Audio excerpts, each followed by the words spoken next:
Jamuna future পার্কে ভাষার কাব্যকথা আয়োজনের মাধ্যমে আন্তর্জাতিক মাতৃভাষা দিবস উদযাপিত হলো।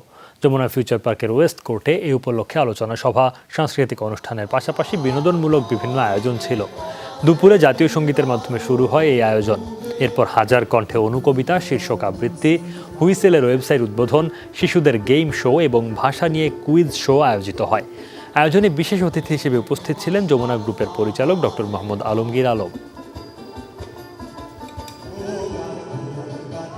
আমি কবিতা গেয়েছি আর অনেকগুলো নাচ গানও দেখেছি।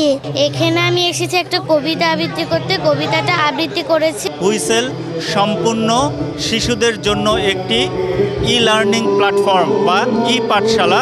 তার চারিত্রিক ও মনন বিকাশের জন্য যেই ধরনের পরিবেশ এবং যেই ধরনের উপকরণ দরকার সমস্ত কিছু এই এক প্ল্যাটফর্মে পাবে।